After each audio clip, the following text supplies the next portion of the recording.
podcast, your deep dive into the divine wisdom of the tarot. I'm your host, Camille A. Saunders, your hallowed high priestess, tarot reader, and professional witch. And today I'm talking about tarot for Florence and the Machine Everybody Scream tour. Whether you're a seasoned tarot reader or just starting to explore, this podcast offers insights, intuitive messages, and practical advice drawn from the cards. Each episode is designed to help you connect with your inner wisdom, find clarity in your decisions, and tap into the energy of the universe. Tune in every Monday morning to check out the latest episode. If you love the show, the best way to support it for free is by listening, leaving a review, and subscribing or following in your favorite podcast app. If you want to access the most up-to-date information on my upcoming events, presentations, musings, and info and photos of my day-to-day life, my newsletter is a one-stop shop. I just published my Hallowed High Priestess unique tarot spread that I created into a workbook, so you can try it out on your own. I'll have the link in the show notes. Or if you'd like to get a 30-minute 5-card tarot reading from me, you can go to my Hallowed High Priestess tarot reading link to book that now. If you're interested or know someone that might be a good fit to be a guest on the podcast, please fill out my form. That is also linked in the show notes. And again, you can find any of the links for these offers in the show notes generally or on Patreon, in addition to the images of the cards I pull for each episode. So, last month I kicked off this, series I'm doing about connecting music albums to tarot cards. So, last time I talked about Iluka and the Wings tour that I got to see in Seattle at the end of February. And this will be for Florence and the Machine, the band, and their Everybody Scream tour. So the album is called Everybody Scream. It came out in November 2025, or it came out on Halloween. So I guess maybe it premiered on November 1st, but came out on Halloween. She made a joke on Seth Meyers' late night show talking about that she's Florence and the Machine. The album is Everybody Scream on Halloween. And she was like, yes, it all rhymes. And yes, I wanted it to come out on Halloween. So that was very fun. I've been listening to Florence and the Machine since college and the Lungs album then. But yeah, I'm going to be seeing her on May 13th, which is after I record this episode for me, but before it comes out for you. And I'm seeing her in Portland, Oregon. She will still be on tour. I think she started in February.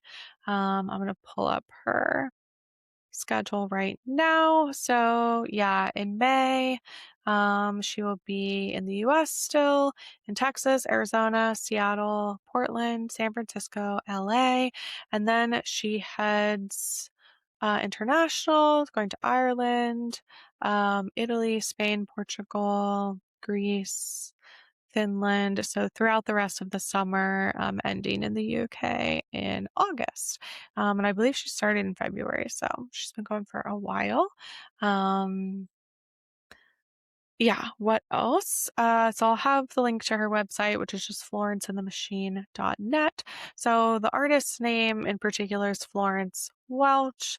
She is the main singer, but she plays and records with a band. Let me pull up her Wikipedia page, which I'll also have linked in the show notes. But yeah, basically one of the backup singers is Isabella Machine, was their like stage name. And they had been making music. So Florence and Isabella had been making music, since I think they were like teenagers together. And I guess that she was Isabella Machine and she was, Florence Robot. And so they combined their stage names to be Florence and the Machine. And that is how sort of she puts out music now. Yeah, the Lungs album came out in, I'm scanning,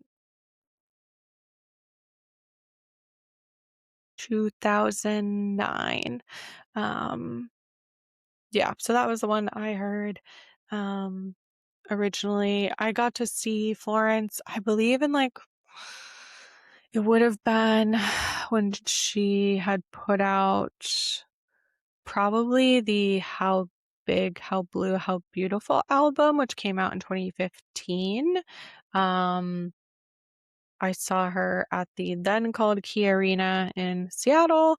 I remember that she sort of like famously on stage, she wears these very like long, wispy, very like Victorian, somewhat see-through, very bohemian dresses on stage, and she runs around barefoot generally.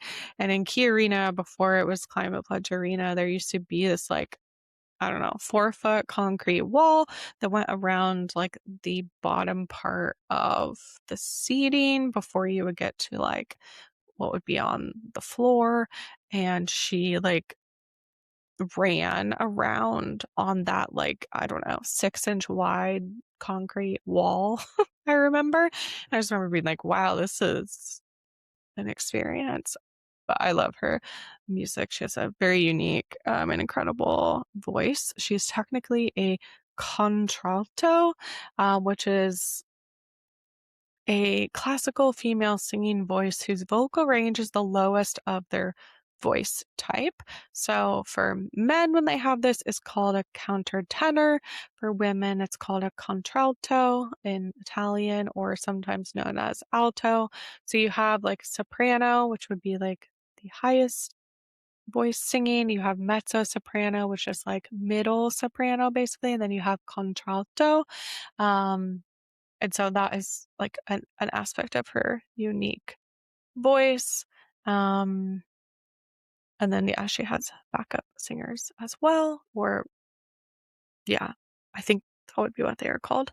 Um, all right. So yeah, check out the album. I'm going to be going through every song on the Everybody Scream album, which came out again in fall 2025, and matching them with what I think tarot cards would match with. The match with the songs and the vibe. So I will be honest that I picked a deck that I thought matched the vibe. I wanted to do tarot because last time I did Oracle, and I have an Oracle deck that would visibly match well the Norse Goddess Rune Oracle deck. It's very red. It's very like goddess centric, very pagan, very, I would say, matches this album in Florence. But I wanted to do a tarot deck so that people would have a bit better idea of like what cards I'm talking about.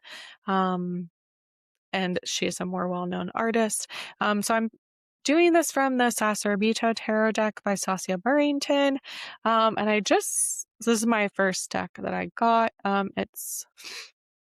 show you on the back of the cards here, but um, this is the deck here. So it's sort of red and black as well. But actually on the side of the box, it says love, lost, lust, lore. And I feel like that is very emblematic of this album. Um, so I guess one final thing to say about the album is it's like very witchy and what would I say? Like um emotional, dark, like grief-stricken. Um so this album, so she was on tour. So she had an album in 2022.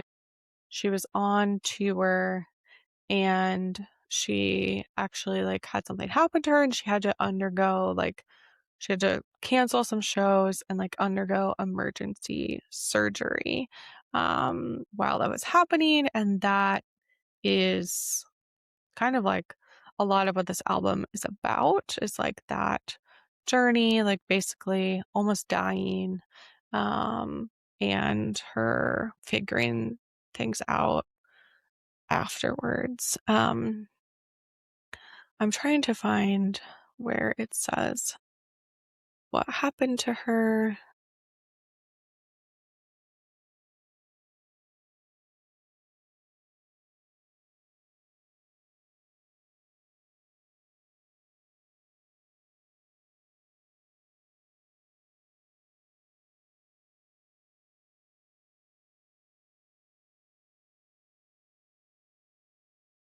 But anyway, I found an article talking about it. But basically, she didn't reveal it at the time. She just said I had a emergency undergo like life-saving emergency surgery, and she actually had an ectopic pregnancy. Um, so she had a ruptured fallopian tube after having a miscarriage, and she like had to have surgery because I think she was hemorrhaging, bleeding. So I guess like also trigger warning for this episode. But I also think it's like very important to know because that's a lot of like what she talks about on the album. So yeah, she got pregnant. She had miscarriage and it almost killed her because of just the way that it happened.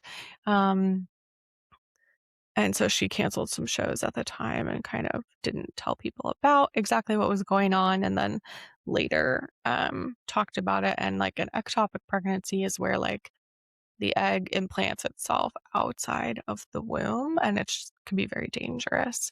Um, And yeah, she had like life-threatening internal bleeding and had to have surgery to like remove it. And so that is a lot of what the album is about. So it's very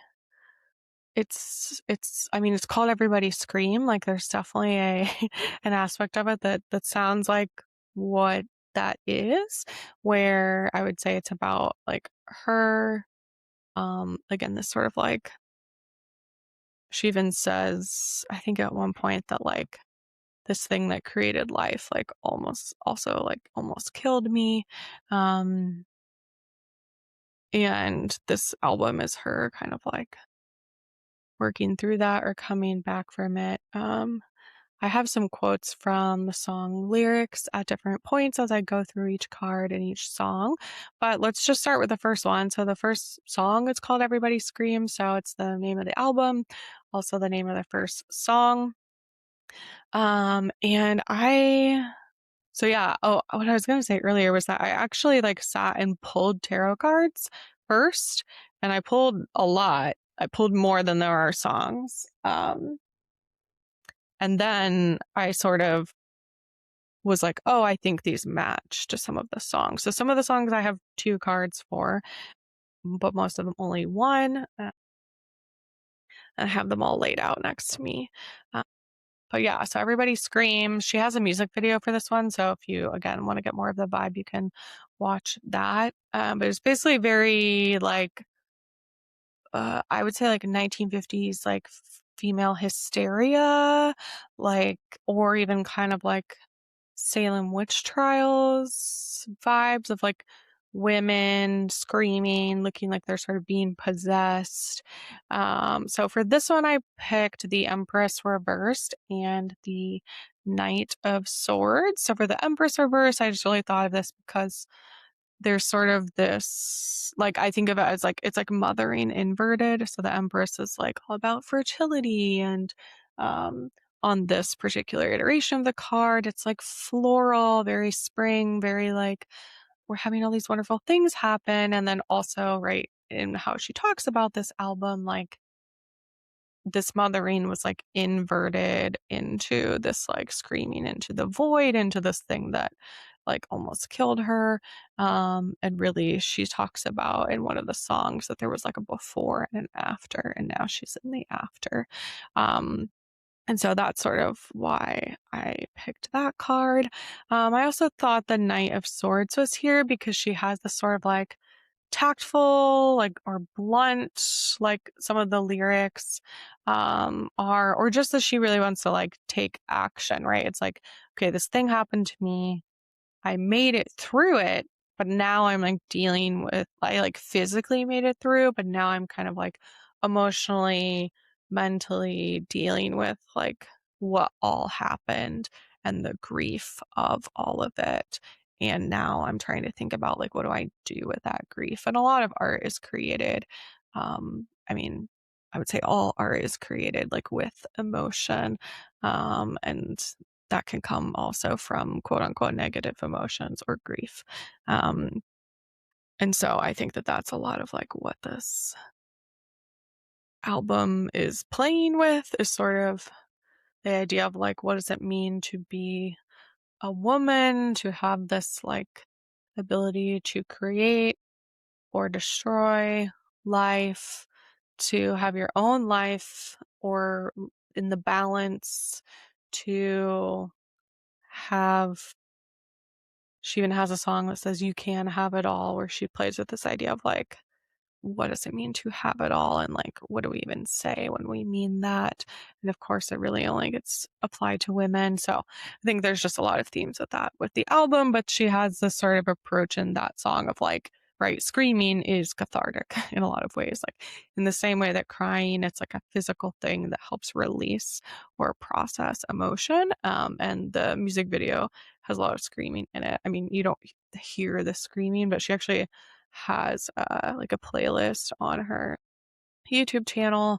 Um, Maybe I'll grab that and link it, where she has this like intro to before the first song starts, where she's like digging a hole with like a stone, and then she's just like screaming into the hole, and the camera is like coming out of the hole and can see her. So right, there is this literal like screaming into the void feeling of it. All right, so let's move into the second song, which is called One of the Greats. For this one, I have the tower and the world reversed. So again, like with this ectopic pregnancy and the emergency surgery, like very much a tower moment. Again, literally in the, like she says, like there was a before and after. She says, arms outstretched back from the dead, a pile of bodies and a trail of destruction, right? Those are all very, I would say, tower coded things.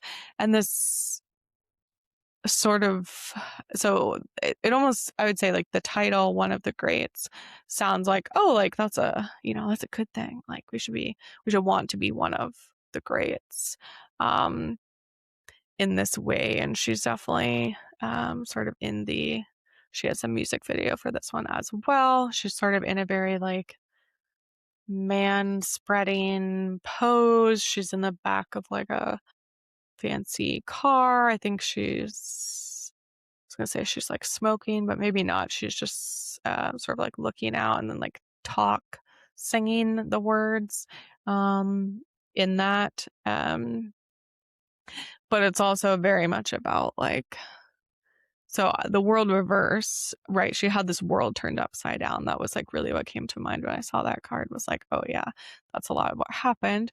And then she says like, did I get it right? Did I um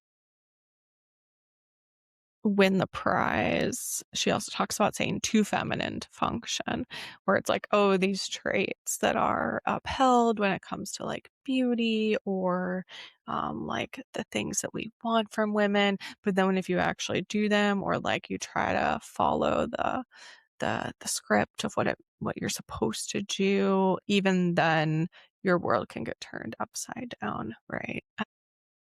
So that's kind of what came to mind for those. Um, for the next song, which is Witch Dance, I also had two cards for that. So I did the Two of Wands reversed and the Ten of Wands. For the Two of Wands, she has this part of it where she says, show me the way. And like, I think of Two of the Wands of like, where do you even want to go? Like, what am I doing? Like, what am I, on this particular card, it has like a sigil on it. And then this sort of like branching of the wands that look like tree branches. But there's also this sort of like directional aspect to it, like which direction are you going to go in? And if you actually look at the like her tour posters for the Everybody Scream tour, she created her own sigil that I think has just been interpreted as like to stand for Florence and the machine. Like it has an F and a T and an M. And then we see these like moon phases where there's like the dark moon or new moon. There's like the,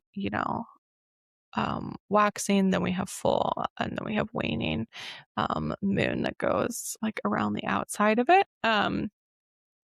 But I think, I was trying to find if she's like talked about this sigil at all. I found people online just saying like, oh yeah, it just means like Florence and the machine. So FTM in that way. But I would love to see her like talk about it. I was watching some like talk show, late night shows where she was, when she was promoting the album, right at first, but I haven't seen her talk about it specifically. But just the sigil was like, oh, I gotta like have that card for this one. Where again, this song is about like, I guess I picked the 10 of Wands because it's very much she talks about like meeting people in the ancestral plane, fulfilling ancestral expectations, kind of like again the like, okay, I was like dead or I was dying, and like the burden of kind of like legacy, as well as this kind of like sigil. I mean, wands are always as like a fire sign, about that like creativity. So I think also there was a lot of, I would say, sort of like channeled this like witchy folklore energy with this album as a way to try to process like I would, again, like the feminine rage, the grief, the like what it means that this happened to her. The next song is called Sympathy Magic, and for that one, I pulled the High Priestess reverse and the Five of Cups. I think the High Priestess reverse for me just felt very much like this loss of power. She talks about like, I'm crushed in a ball ground, anxious and ashamed. I think like some of this is about literally like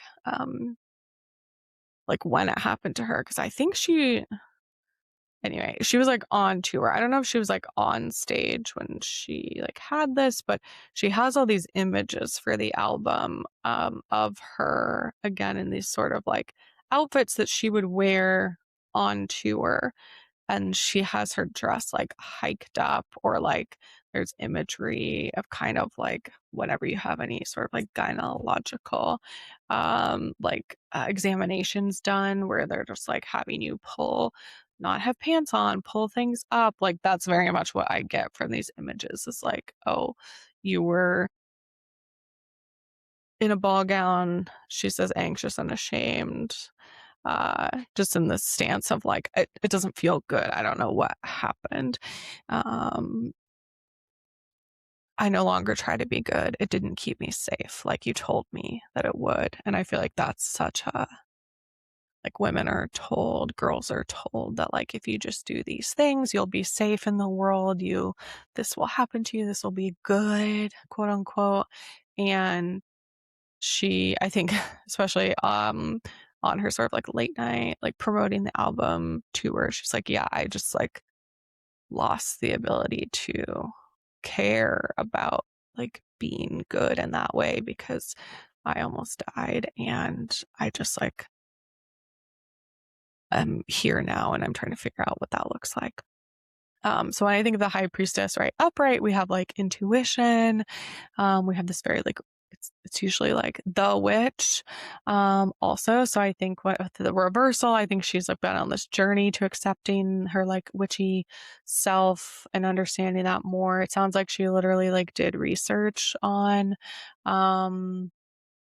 like the history of like women and witchcraft, midwifery, grief, reproductive stuff, all of that gets sort of, can all be like the same thing in history.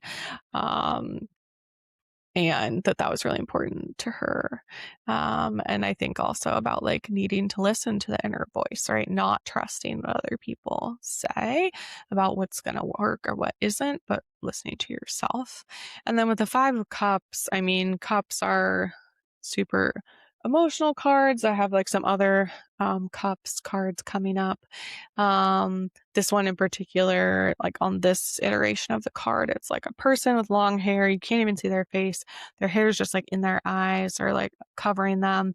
And there's just like she's like in a pool of water, like again, looking like she's like cried a river kind of thing. And in the song, she says, again, there's no only after or before, tear me wide open. Which, right, again, like could be the literal, like the surgery that happened, the grief, the pain. And then has this like iteration of like phrase or like chant almost that says like, come on, I can take it. Give me everything you've got. What else? What else? What else? Where she's very much just like world, like I am going through it and like I can take it right in this way. And again, 5 cards are the middle road or like the middle of the journey. You're like, again, you're really in it. You feel stuck a lot of the time. It's very emotional a lot of the time. There's conflict, there's tension. Um, Again, in this card, like the colors of it are there's like gray clouds, there's the person is like naked, so right, feeling that very like vulnerable. Again, it looks like they've like cried at like a lake or a river of tears. We see the cups, and I think there's actually a rainbow in this one, which is interesting. So it's like there is this after, right? There is something that will come, but right now it's in this just like I'm fully in the emotion and there's nothing else to it. The next song is called Perfume and Milk. So for this one, I had another Cups card. The 4 of Cups are reversed. She says the phrases, all shall be well, a prayer is a spell, healing is slow, it comes and goes. And I feel like the 4 of Cups is about like, or reverse is like this sort of like, well, you may be in a rut, but you're working on ways to get out of it. Again, like, it's sort of like, okay, I'm in the before, right? And then we have the 5 of Cups of like, I'm in it, like it's happening. And then we can have the Cups cards, the 6 through 10, that are the after of like how you deal with the emotions. But for this one, she just talks a lot about like again, almost this like ritualistic chanting of like, or like meditation, affirmation kind of things of all shall be well, a prayer is a spell, like almost like she's telling herself, right, that like healing is slow, it comes and it goes, but like it will happen one day.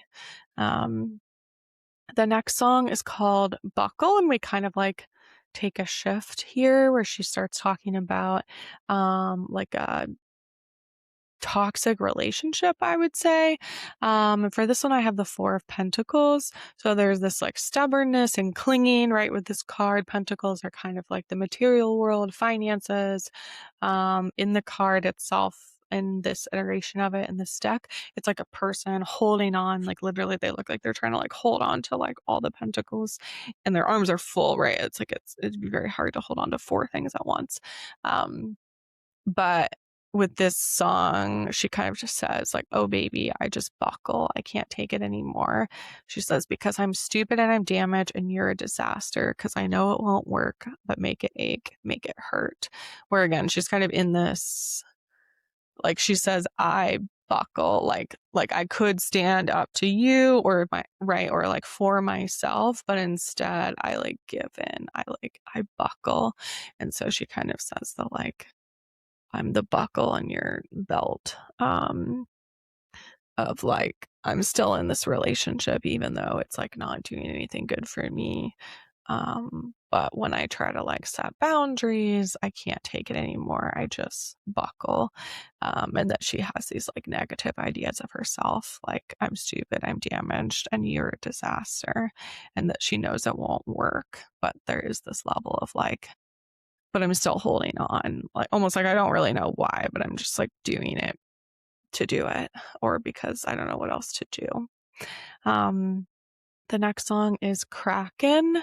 So she really talks about, I mean, it's like Kraken, like the monster, the like sea creature, of the Kraken, um, which is just like a mythical intense octopus, I would say. Like, if you don't really know, it's funny, in Seattle, our hockey team is called the Seattle Kraken. So there's a lot of Kraken imagery and like they get told in like folk folklore of when people would have to travel long distances over the ocean or different things.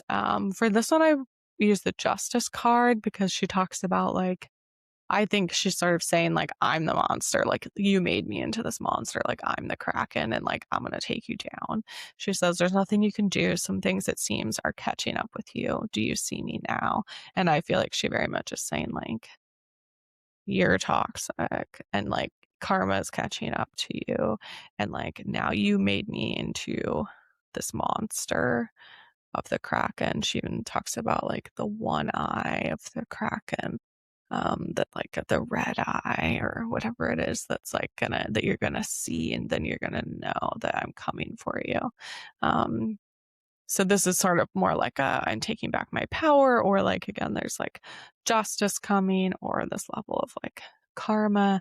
Also, in this card itself, it's like one of those cards that I look at and I'm like, ugh, which sometimes just happens in certain decks. I have that with like uh, the the devil card in one of my decks that like shows a human that looks like a fetus with chains on, and I'm always just like, ugh. I think it's actually in this one. But the justice card is like a person's eye close up, and then it looks like there's a dagger that's going to go into it. So a horrible imagery, but I was just like, oh, the eye, the one-eyed thing that she talks about in this song is interesting. That's like this eye is depicted on this card. And I mean, it's very much an eye for an eye. I think it's like what it's showing here. The like an eye for an eye makes the world blind, as the saying goes. That, but she's kind of like, yeah, I had to, again, whatever it was, I had to like become this thing because of you and because of this toxicity, perhaps, that she talked about in the prior song. The next song is called The Old Religion, and immediately I'm like, oh, the Hierophant, right? Because that card's all about, like, it's a play to me on the idea that, like, of what's traditional, like, is it the church, which is often what's depicted, or the Pope, or the papacy,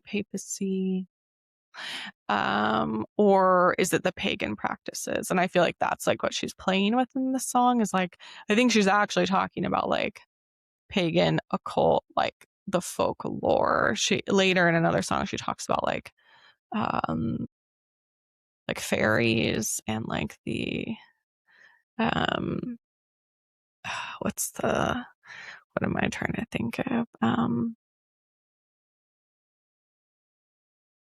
But yeah, anyway, she has this I went to find the hidden folk. They gave me gowns and riches, cut gold thread with their teeth. Every night I went to see them. No, I did not sleep. And every cup they brought me, oh, you know I did drink deep.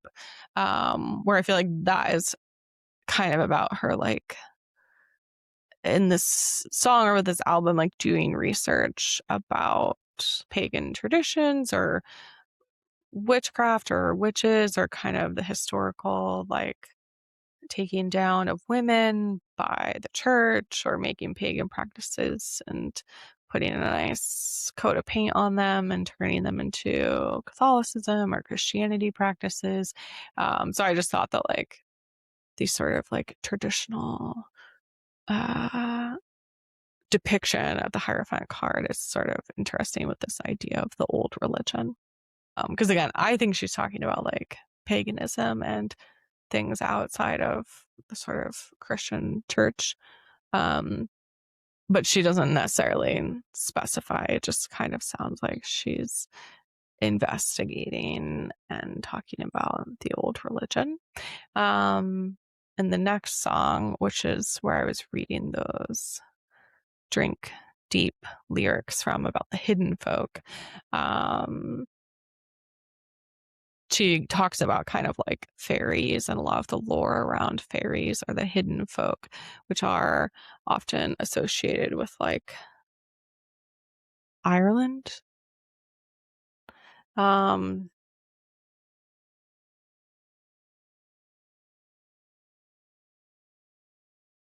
I'm trying to check my work here, but or the wee folk, or like but yeah, it's in Irish folklore that like fairies. And so I think in this song, like a lot of the lyrics she's talking about are like the lore around fairies or the little folk or hidden folk in that area of the world. Um, but also that there's this like, I mean, it's called Drink Deep, and there's a lot of imagery of like drinking out of a chalice. But she basically says, like, yes, it came from me, it was made from me, and still I drank deep. And it gets sort of like her lyrics as the song goes on get a little more like creepy.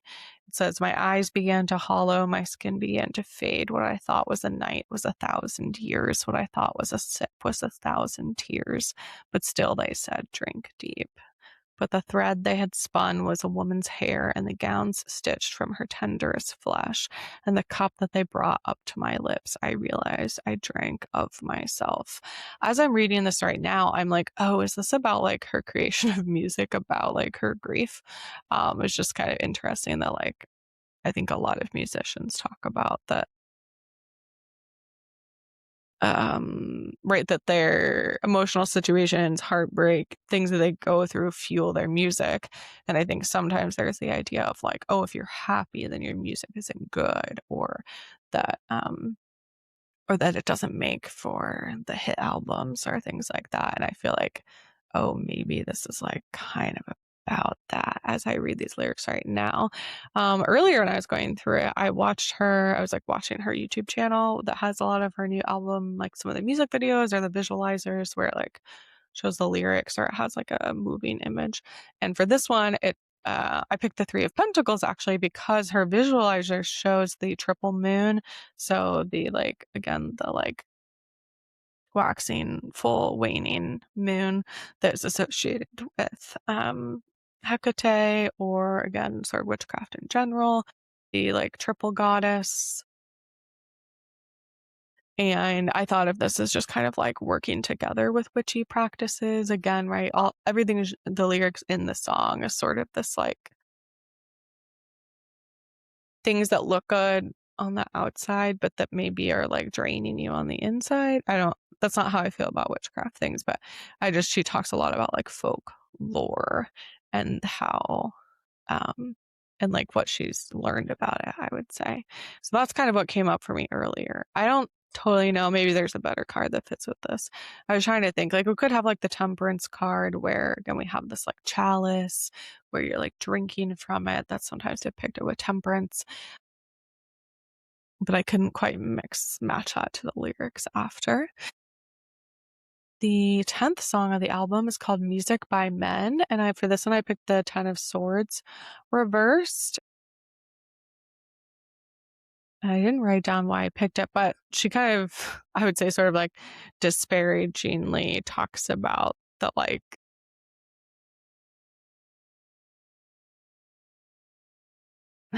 what am I trying to say? That Well, she actually talks about her relationship too, or at least a relationship she had. She like talks about going to couples therapy and that like on the way there, you put your headphones in so you didn't have to talk to me. Listening to our own demos on the ride home, you have a bigger ego than you think you do. Slide down in my seat so as not to threaten you. She is quite tall. And so I'm like, oof, there are some like biting words in here. And she kind of says that like, if I was a man, I like people would treat my music differently. Yeah, later in the song, she says, breaking my bones, getting 4 out of 5, listening to a song by the 1975. I thought, fuck it, I might as well give Music by Men a try. Let me put out a record and have it not ruin my life. Like, I think she is talking a lot about the, like, again, what is sort of expected for women's music, or even Taylor Swift definitely gets talked about like this, which Florence and Taylor wrote a song together, Florida, on the Tortured Poets album, and Florence went and performed with Taylor for a couple of the Eras Tour concert shows. So I know that they're definitely like on the same page about this, but where people like belittle the fact that it's like, oh, why is Taylor Swift talk about her boyfriends? And she's like, guys, it's like the songs are not just about the men, like they're about my experiences, and things that happened to me and kind of like the alchemy of creating music from your own life, which is what most musicians do. But with women, it gets belittled a lot. So I just think that this is a song a lot about like feeling belittled. And that she's trying to figure out something else. So when I thought about the cards, like the Ten of Swords to me, swords are about like overthinking, anxiety, just like in the mental plane. And so I feel like the Ten of Swords reverse is this kind of like, I've been overthinking, I've been trying to like do it like other people. And like, if I was another person, maybe I could do it that way, but I'm not. And so actually, I'm going to do what works for me. And yeah, maybe that is like talking about my grief and my life and like things like miscarriages or almost dying due to pregnancy or other things that women or people with uteruses bodies experience. Then she has a song called You Can Have It All, which I sort of touched on earlier, but right, sort of playing with this idea of like you can have it all. And again, I think like I picked a swords card, I picked the Four of Swords. The Four of Swords is sort of this like meditation, like recalibrating the mind, like healing from too much mental noise card. On the card that I have for this deck, it shows someone like meditating is what it looks like. And oops, sorry if that was loud. And like the swords are all pointed down into the ground and they look like they're like standing on their own around the person who's like cross-legged and has their eyes closed. So again, they look like they're meditating. And I feel like in this song, she is again playing with the idea of like, what does it mean to have it all? And it's very much, she talks about like the pregnancy, like being a mother, a musician, a partner. And she takes sort of like a stance against the sentiment that like female musicians can be everything.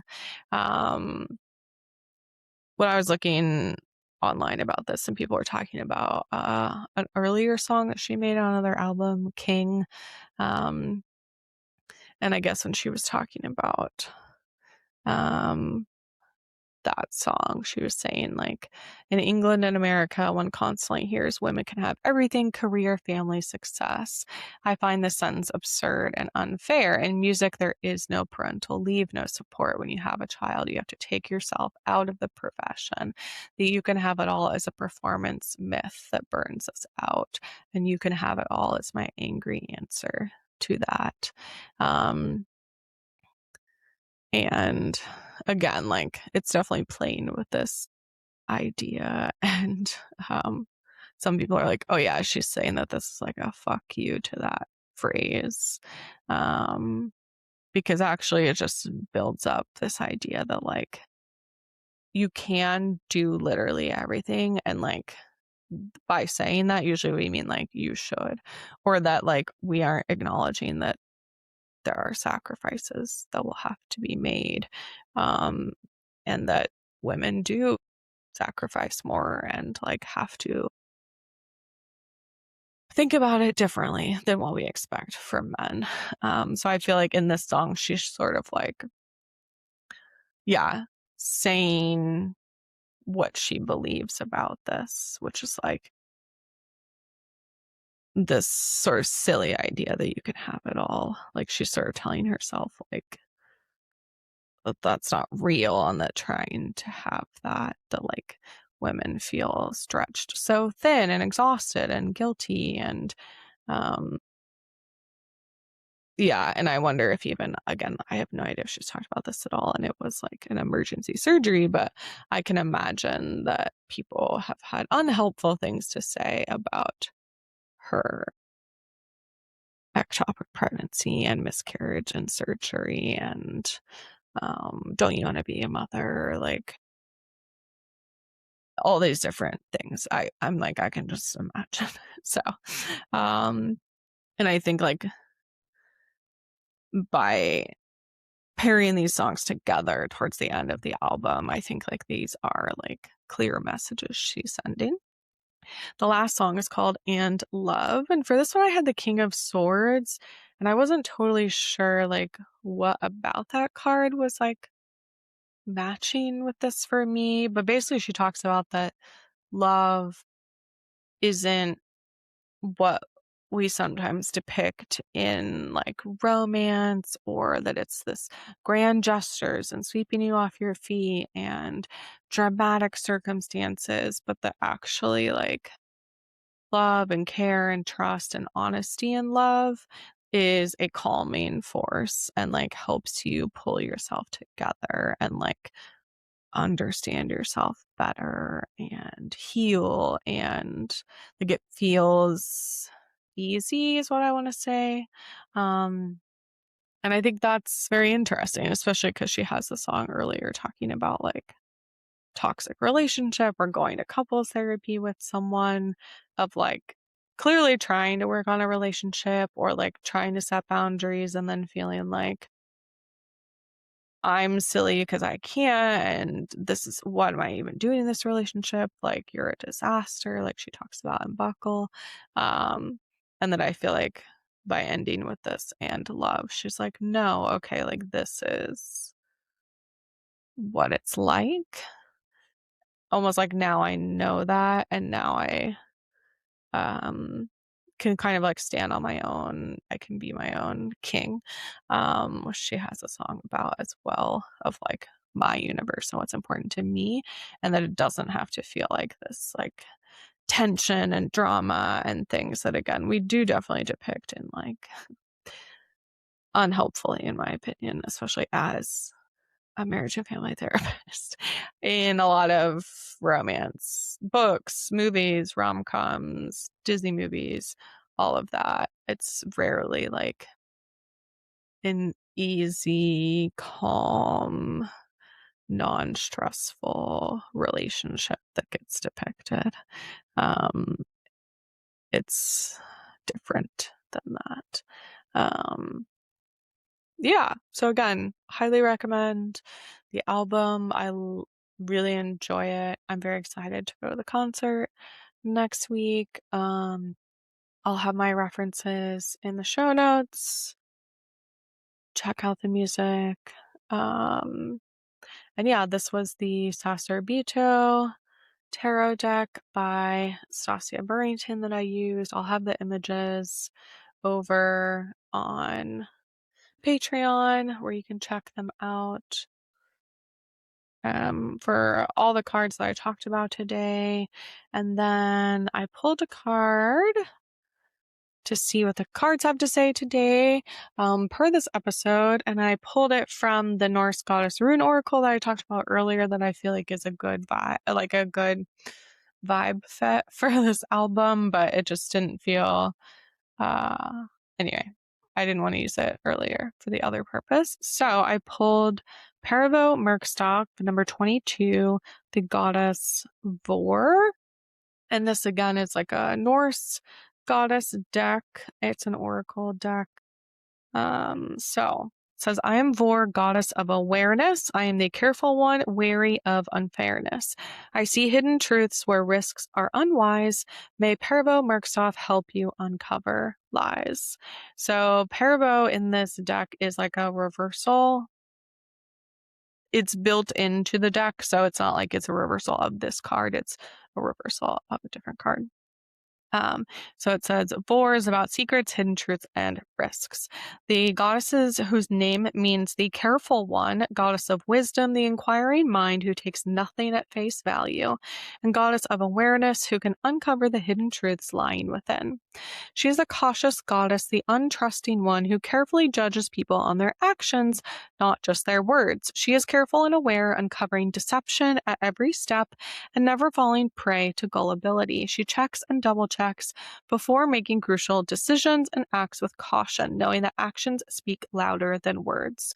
She is never tricked by those who have ulterior motives, for she can read your soul, knowing you better than you know yourself. Here she takes on the guise of a reader of runes, carefully concealing her true identity, yet peering into the depths of those who seek her prophecy. So in this card, the goddess is like dressed as like a tarot reader, but in Norse practices, historically, they used runes as sort of how you would tell the future. So instead of using tarot cards, there's like a set of runes and they all have their own meanings. And so each card in this deck is also paired with a rune, and then each rune basically like has a reversal. So that is what the like reversal things that we talk about in this deck are. So like the 21st card was Pervo, which is like the upright, and then this is Pervo Merkstov, which is like the reversal. Let's see. Vor is the 10th goddess of the Asunjur, who is wise and searching of spirit so that none can conceal anything from her. It is a saying that a woman becomes aware of that of which she is informed. She depicts the qualities of a cautious mother protecting their child and stopping at nothing to find the true motives behind everyone in their child's life. Vor is not placated with honeyed words, fake smiles, or sparkling eyes. She is aware of the menace behind the eyes, the poison lacing the words. She can read your aura, analyze your vibration, and has the power of true awareness. So in the divination meeting, Pervo Merkstov is the rune of secrets. It warns of hidden truths and deception and lies that can often be hidden beyond the masks that people wear. It says you might be afraid of taking a chance, like double checking contracts or things, like maybe it's not a good time to enter partnerships or new relationships, or just that there's something going on in your life that they may be talking the talk, but it's unclear if they're actually walking the walk. I also just think that like with this episode and like the album that we're talking about, I feel like there's this aspect of Florence with this album where it does seem like she's sort of like, oh yeah, I'm not just gonna like take people at face value, or I'm not gonna be like caught up in, again, like what I've been told to do or what I've told like would save me or make me a good like woman. I'm gonna actually look at how people act, and I'm going to use that as my basis. And in the same way that like a tarot reader or a rune reader is good at reading people, like this card encourages you to like use your abilities that you have and trust your intuition, right? And even if things look good on the surface, trust that if you feel if the vibe is off, don't do it. Yeah. Okay. So that is that card. Thanks for checking out this episode. So I put out weekly episodes published on Mondays. I put out guest episodes about once a month. Every episode is filmed on video now as of all of 2026. Those go out on Spotify and YouTube, and I think Apple Podcasts video has now launched. So look for them upcoming on Apple Podcasts as well. If you or someone you know would like to be a guest on the podcast, you can fill out my form to be a guest in the show notes. Links for the decks I talk about will always be in the show notes and on Patreon if you'd like to look at them or purchase them. And thanks for joining me today on Everyday Tarot. Tune in every Monday morning to check out the latest episode. You can email me, me@CamilleASaunders.com with your thoughts, questions, and more. All right, see you soon. Bye-bye.